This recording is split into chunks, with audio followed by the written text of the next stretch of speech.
अस्सलाम वालेकुम मौजूद नाज़रीन गिरामी। ये पंडित शरबत जहाद की बात कर रहा है। बड़ा मशहूर पंडित है और क्योंकि रूह अफ़ज़ा ओरिजिनल प्रोडक्ट है हमदर्द की और इंडिया में इसकी फूड खूब जो है ना जो एडवर्टाइजिंग है और खूब इसकी सेल है और दूसरे ममालिक में पूरी दुनिया में आपको रूह अफ़ज़ा मिलेगा।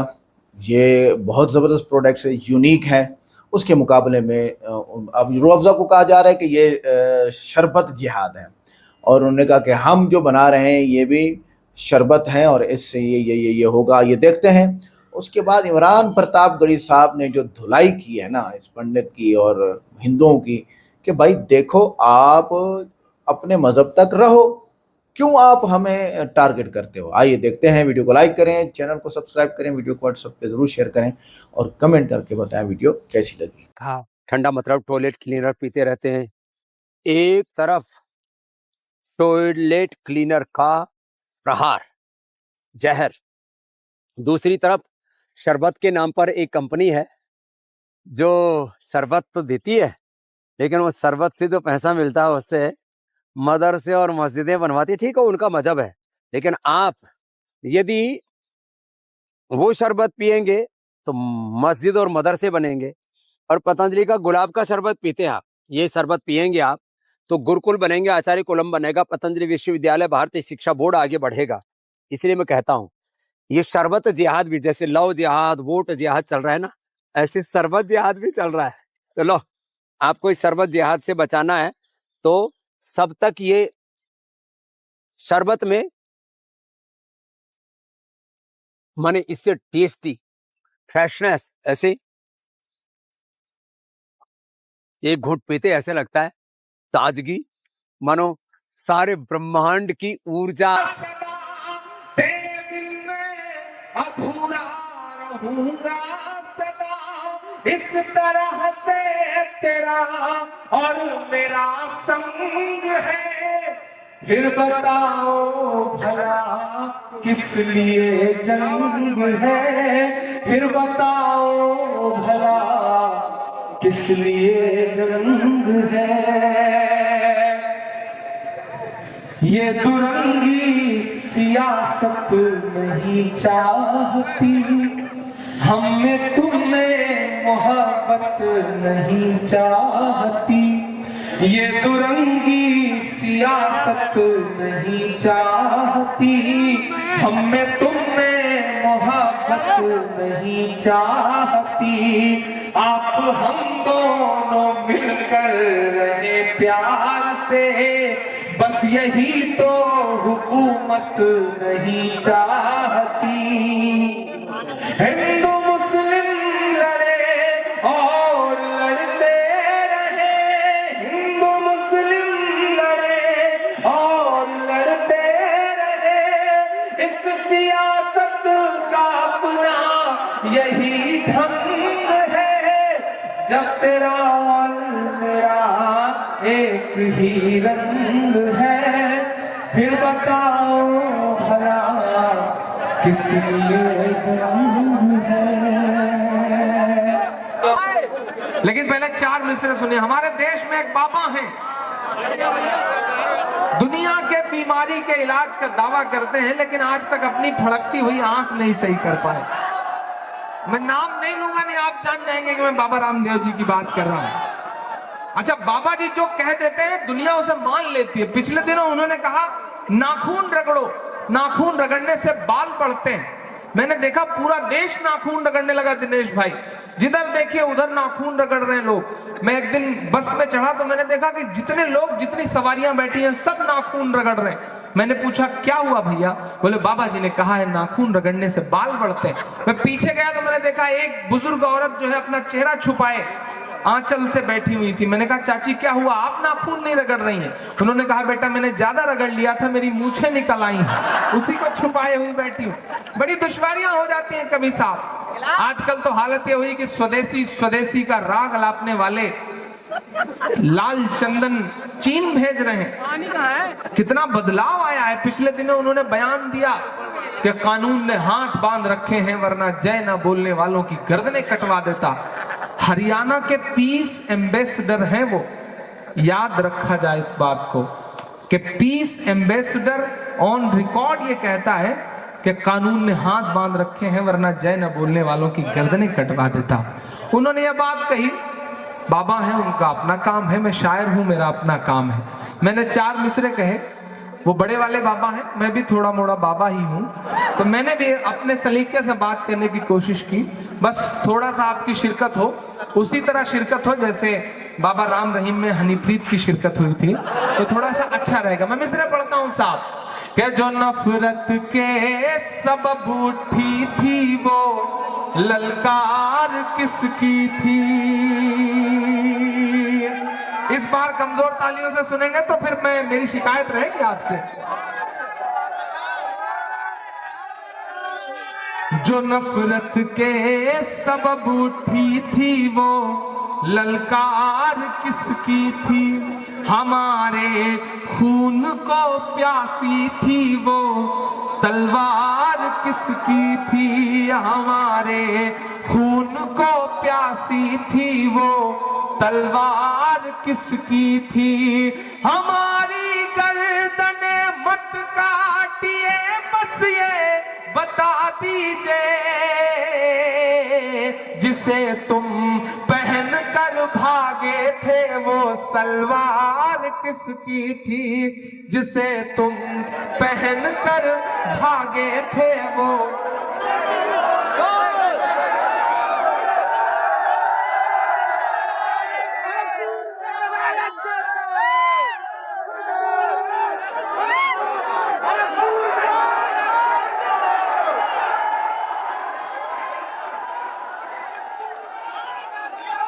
बहुत शुक्रिया, बहुत मोहब्बत है। भाई साहब नीचे बैठ गए हैं जिन्होंने तभी नोट लुटाई थी।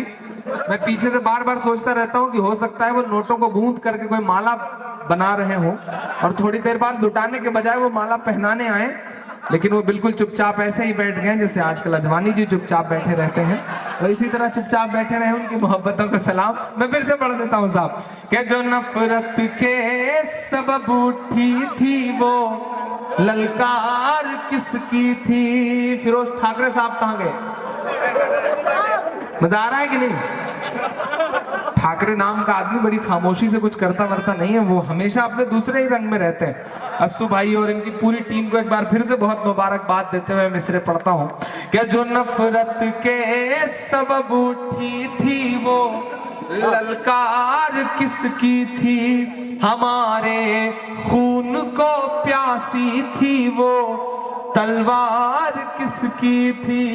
हमारी गर्दने मत काटिए बस ये बता दीजिए जिसे तुम पहन कर भागे थे वो सलवार किसकी थी। जिसे तुम पहन कर भागे थे वो सलवार किसकी थी। बहुत शुक्रिया, बहुत मोहब्बतें। सलवार का जिक्र आया है तो ऐसे ऐसे लोगों ने दाद दी है जिनसे मैं उम्मीद भी नहीं कर रहा था कि वो दाद देंगे। ये कमाल है साहब। जैसे ही किसी मनपसंद चीज का जिक्र आता है आदमी की बाँछें खिल जाती हैं, जो कहाँ होती हैं ये भी पता नहीं है। सलाम आपकी मोहब्बतों को, आप बहुत अच्छा सुन रहे हैं, ऐसे ही सुनते रहें। ये हाँ साहब बिल्कुल, भाई साहब पूरी तरह से जिल्ले इलाही के मोड में है। मैं सुनाऊंगा, बिल्कुल सुनाऊंगा, लेकिन एक ऐसी नज्म सुनाता हूं जिस नज्म को सुनाने की बड़ी जरूरत है इस वक्त। थोड़ी देर मेरे साथ कोई उठेगा नहीं, कोई उठना चाहे तो उसे चुपचाप खींच करके अपने पास बिठा लीजिएगा। बस थोड़ी देर मेरे साथ शिरकत करिए, क्योंकि मैं वो कहने जा रहा हूं जिससे आपके 800 साल जुड़े हुए हैं। मैं एक नज्म सुनाता हूं आपको साहब। एक मुहिम चल पड़ी है, निशानियां मिटा दो, नाम बदल दो, सड़कों के नाम बदल दो, स्मारकों के नाम बदल दो। और हद तो ये हो गई है लखन भाई कि मोहब्बत की एक निशानी है जिसे दुनिया ताजमहल कहती है। अब तो उससे भी तकलीफ हो गई है लोगों को। हमारे सूबे का एक पगलाया हुआ विधायक ये कहता है कि ताजमहल तो गद्दारी की अलामत है। तो कभी कभी लगता है कि कैसे कैसे लोग देश की विधानसभाओं में पहुंच गए, उनकी जुबान पे न तो कोई लगाम है, न तो उन्हें कोई रोकने वाला है, न उनसे कोई पूछने वाला है।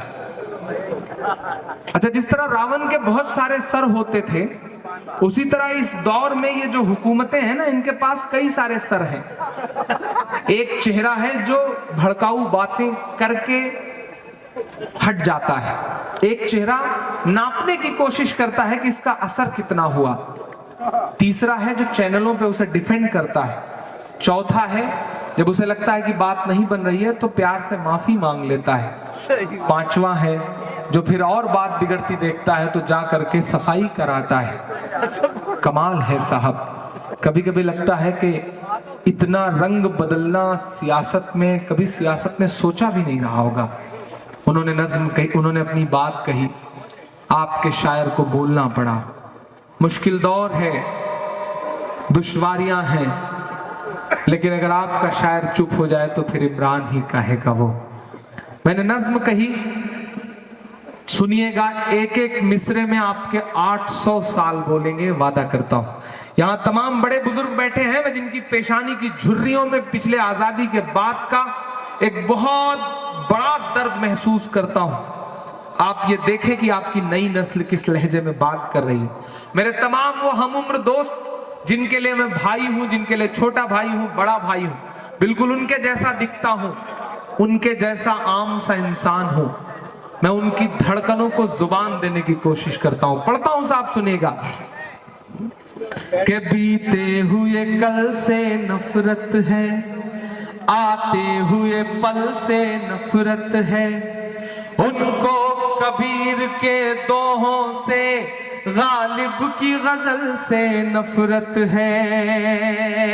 अरे भाई सुनिएगा नज़्म। कि बीते हुए कल से नफरत है, आते हुए पल से नफरत है, उनको कबीर के दोहों से, गालिब की गजल से नफरत है। वो एक इमारत जिस पर दुनिया भर की मोहब्बत नाज करे, वो एक इमारत जिस पर दुनिया भर की मोहब्बत नाज करे। मेरे देश में कुछ बेशर्मों को उस ताजमहल से नफरत है। मेरे देश में कुछ बेशर्मों को उस ताजमहल से नफरत है। और अब बोलता है इमरान कि मुमताज से जोधाबाई तक। बताना जबलपुर वालों की आप में जोश ठंडा नहीं हुआ है कि मुमताज से जोधाबाई तक चाहत ही चाहत पाओगे। बोलो क्या क्या झुठलाओगे, बोलो क्या क्या झुठलाओगे, बोलो क्या क्या झुठलाओगे, बोलो क्या क्या झुठलाओगे। भोपाल से जबलपुर के रास्ते में कई सारी खंडहर इमारतें गवाह हैं इन मिसरों की कि जिस ओर नजर दौड़ाओगे, जिस ओर नजर दौड़ाओगे, हमको ही हमको पाओगे। बोलो क्या क्या झुठलाओगे, बोलो क्या क्या झुठलाओगे, बोलो क्या क्या झुठलाओगे, बोलो क्या क्या झुठलाओगे। मैं एक एक नाम गिनाऊंगा, आपका उन नामों के लिए जो एहतराम है देखना है मुझे कि किस तरह तालियों में बदलता है। कि तलवार उठाई हमने तो, तलवार उठाई जब हमने तो हम टीपू सुल्तान हुए। कमजोर है, इतने में काम नहीं चलेगा, मैं बहुत अजीम शख्सियत का नाम ले रहा हूं। उसी तरह की अजीम ताली भी बजनी चाहिए। यहां से वहां तक इमरान पढ़ता है कि तलवार उठाई हाथों में तो हम टीपू सुल्तान हुए। शहनाई छूली होठों से तो हम बिस्मिल्लाह खान हुए। शहनाई छूली होठों से, थकिएगा मत क्योंकि मैं मुसलसल हर लाइन पे आपको थकाने की कोशिश करूंगा। तलवार उठाई हाथों में तो हम टीपू सुल्तान हुए। शहनाई छूली होठों से तो हम बिस्मिल्लाह खान हुए। संगीत की बारी आई तो अल्लाह रखा रहमान हुए। फिर समेटिएगा अपनी तालियों को, क्योंकि मैं जिस चौक पर खड़ा हूं, जिस जगह पर खड़ा हूं, उसका नाम पिरो सका हूं, तो मुझे बताना कि संगीत की बारी आई तो अल्लाह रखा रहमान हुए। गूंज जाए पूरा जबलपुर अगले मिसरे पे कि संगीत की बारी आई तो अल्लाह रखा रहमान हुए। सरहद की हिफाजत की खातिर अब्दुल हमीद उस्मान हुए। सरहद की हिफाजत की खातिर अब्दुल हमीद उस्मान हुए।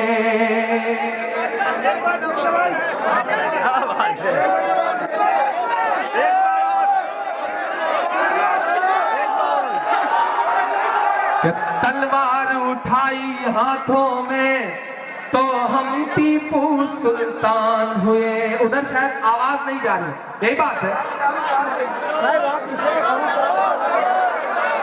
मैं दोस्तों से गुजारिश करूंगा, अच्छा दोबारा कह रहे हैं आप ना? हाँ, मैं पढ़ रहा हूँ। उधर थोड़ी सी माइक वाले भाई भी, थोड़ी सी डीजे वाले बाबू, थोड़ा सा देखिए, उधर आवाज नहीं जा रही है। मैं पढ़ता हूँ, बस थोड़ी सी शिरकत हो, इस नज़्म में इंशाल्लाह आपकी, मैंने कहा ना 800 सालों की तारीख आएगी। फिर से हाँ पढ़ रहा हूँ साहब, मैं कहा आप 100 बार कहेंगे तो 100 बार पढ़ूंगा। जान कुर्बान है आप पर मेरे भाई, आपकी मोहब्बतों को सलाम। जो तालियां आपने बजाई है इन मिसरों पे यकीन करें, मैं आज पूरी जिम्मेदारी से खड़ा होकर इस मुशायरे में ये कह सकता हूँ कि 10-10, 15-15 शायरों के लिए मुशायरे हुआ करते हैं, लेकिन किसी एक शायर को सुनने के लिए अगर लाखों की भीड़ आ जाए तो ये उस शायर के लिए जन्नत पाने जैसा होता है साहब। सलाम है जबलपुर आपको। और एक एक मिसरे पे जिस तरह आप रिएक्ट कर रहे हैं, ये सबूत है कि आप कितने जिंदा दिल लोग हैं। लखन साहब, आप खुशनसीब भी हैं कि आपको ऐसे लोगों की मोहब्बतें हासिल हैं और ऐसे लोग आप पर यकीन करते हैं, आप पे एतबार करते हैं और आपको अपना रहनुमा मानते हैं। इनकी मोहब्बतों की लाज हमेशा बचा के रखिएगा कि तलवार उठाई हाथों में तो हम टीपू सुल्तान हुए। शहनाई छूली होठों से तो हम बिस्मिल्लाह खान हुए। संगीत की बारी आई तो अल्लाह रखा रहमान हुए। सरहद की हिफाजत की खातिर अब्दुल हमीद उस्मान हुए। वो जो हर दिन ट्रेवल एजेंसी खोल के बैठे हुए लोग हैं, टिकट देते रहते हैं कि चले जाओ पाकिस्तान, कमाल है साहब। उन्हें कहो, उनसे कहो, मेरा दोस्त मैशर अफरीदी एक शेर कहता है कि वो चाहते हैं कि हिंदुस्तान छोड़ दें हम, वो चाहते हैं कि हिंदुस्तान छोड़ दें हम।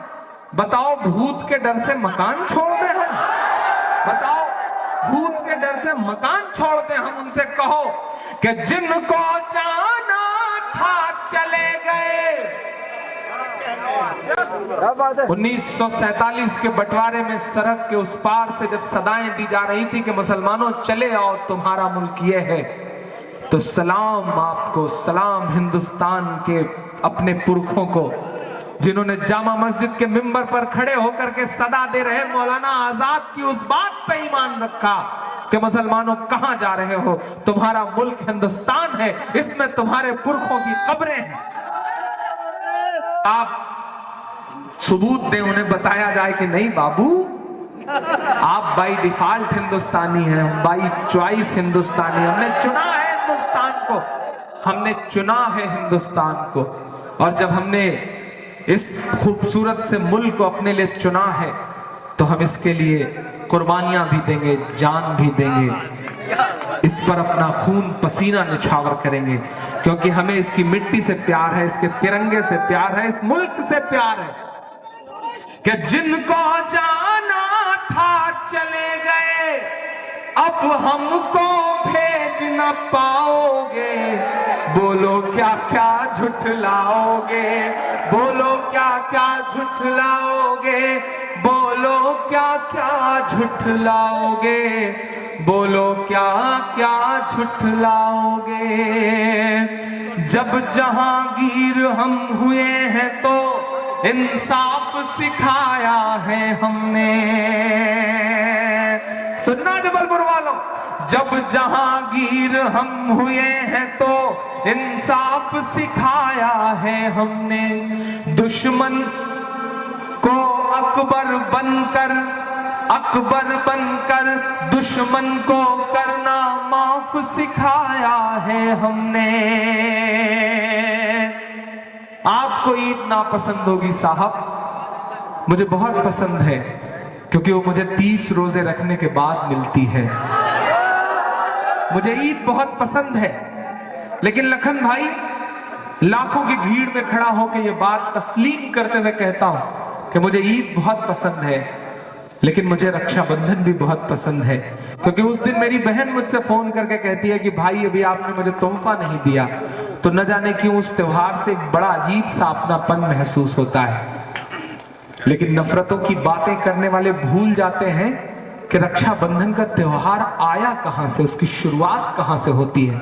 इमरान बोल रहा है, अगर सच लगे तो इनको सब मिसरों को याद रखना, और अब कोई आपको भेजता हुआ मिले तो ये मिसरे उसके मुंह पर मार देना। इमरान पढ़ता है साहब कि जब जहांगीर हम हुए हैं तो इंसाफ सिखाया है हमने। अकबर बनकर दुश्मन को करना माफ सिखाया है हमने। जब कर्मावती ने रक्षा वाला बस एक धागा भेजा था, अपनी तारीख का जश्न मनाओ। जब कर्मावती ने रक्षा वाला बस एक धागा भेजा था, बनकर के हुमायूं तब बहना की लाज बचाया है हमने। बनकर के हुमायूं तब बहना की लाज बचाया है हमने। जब जब बहनों से हाथों पर, जब जब बहनों से हाथों पर अपने राखी बंधवाओगे, हमको ही हमको पाओगे। बोलो क्या क्या झुठलाओगे, बोलो क्या क्या झुठलाओगे, बोलो क्या क्या झुठलाओगे। वक्त बुरा है, सियासी तौर पर भी समाज कुतुब मीनारा अपना है। टुकड़े टुकड़े की मत सोचो, सारा का सारा अपना है। टुकड़े टुकड़े की मत सोचो, सारा का सारा अपना है। 15 अगस्त का लाल किला वो भी तो हमारा अपना है। 15 हमारा अपना है। कि मेरी सांसों पर तुम्हारा अनगिनत एहसान है। सुन के बताना जबलपुर वालों, मैं जानता हूं कि आप इजहार नहीं कर पाते, आप तमाशा कम करने वाले लोग हैं, दिखावा कम करने वाले लोग हैं, लेकिन आपकी रगों में यही बात दौड़ती है। जो आपकी रगों में जो एहसास दौड़ते हैं उसी को जुबान देने की कोशिश कर रहा हूं मैं। कि मेरी सांसों पर तुम्हारा अनगिनत एहसान है। तेरी खुशहाली रहे कहता मेरा ईमान है। तेरी खुशहाली रहे कहता मेरा ईमान है। मेरी सांसों में तिरंगे की बुलंदी की दुआ। हजारों कान लगे होंगे आपके इस प्रोग्राम पर, क्या पढ़ा जाएगा, क्या बोला जाएगा। आपकी तालियों का शोर उनके कान के पर्दों में थोड़ा सा दर्द पैदा करे। अगले मिसरे पे मैं पढ़ता हूं साहब कि मेरी सांसों में तिरंगे की बुलंदी की दुआ। मेरे हिंदुस्तान तुझ पर जान भी कुर्बान है। मेरे हिंदुस्तान तुझ पर जान भी कुर्बान है, मेरे हिंदुस्तान तुझ पर जान भी कुर्बान है। तो नादरीन गिरामी, ये है बाबा रामदेव। मैं अब इसको क्या बोलूँ, ये मुसलमानों का बाबा तो है नहीं। अगर ये मुसलमानों का बाबा होता तो फिर वो अच्छी बातें कर लेता ये। अब आते हैं कि नाखून रगड़ने वाली बात जो इन्होंने की है कि साइंस की रोशनी में नाखून रगड़ने को बाज योगा माहिरीन बालों की अफजाइश के लिए मुफीद बताते हैं, लेकिन इस बात का कोई साइंसी सबूत नहीं है कि सिर्फ नाखून रगड़ने से बाल बढ़ते हैं या गंजापन ख़त्म हो जाता है। माहिरीन जिल्द के मुताबिक बालों की नशोनुमा का ताल्लुक हार्मोनी तब्दीलियों, जीनियात, खुराक और जिस्मानी सेहत से है, ना कि सिर्फ नाखून के रगड़ने से है, जो कि उन्होंने गलत हवा छोड़ दिया। पहले आप इंटरनेट का दौर है यार, खुद सर्च कर लो, रिसर्च कर लो। मेडिकल का दौर है, डॉक्टरों का दौर है, और वहाँ जादू है, उस जादू को फॉलो करो। इसलिए ये दावा दुरुस्त नहीं कि हर शख्स को नाखून रगड़ने से फ़ायदा होगा। योगा वालों की एक इख्तरा है। देखें, यूनानी हो गया तिब, या चाइनीज़ हो गया, या आयुर्वेदिक हो गया, या ये बाबे हो गए, तो इन सारी की सारी बातों में आपको साइंस को लाना पड़ेगा। जी हाँ। अच्छा, अगर किसी को लव जिहाद से इतनी परेशानी है तो वो अपनी बेटियों को बेहतर तरबियत दे, ना कि दूसरों के ईमान या अकीदे पर हमला करे। आप वो बोले लव जिहाद चल रहा है, शरबत जिहाद चल रहा है, हम भी शरबत जिहाद करेंगे, तो भाई आप अपनी बेटियों को समझाओ, वो ना करें मुसलमानों से शादी। बस मोहब्बत मज़हब देख कर नहीं होती, ना ही किसी कानून या धौंस से रोकी जा सकती है। मोहब्बत अंधी होती है। आगे चलें, अगर मुसलमान इतने बड़े हैं, अगर इस मुसलमान इतने बुरे हैं, तो हिंदुस्तान के आइन पर ईमान रखने वाले लाखों मुसलमान अब तक मुल्क छोड़कर क्यों नहीं गए? हकीकत यह है कि मुसलमान सदियों से हिंदुस्तान का हिस्सा हैं, न कि बाहर से आने वाले मेहमान। अच्छा, दूसरी का वला तज़रु वाज़िरतुन विज़रा उख़रा कुरान पाक में है, सूरह अनाम आयत नंबर 146।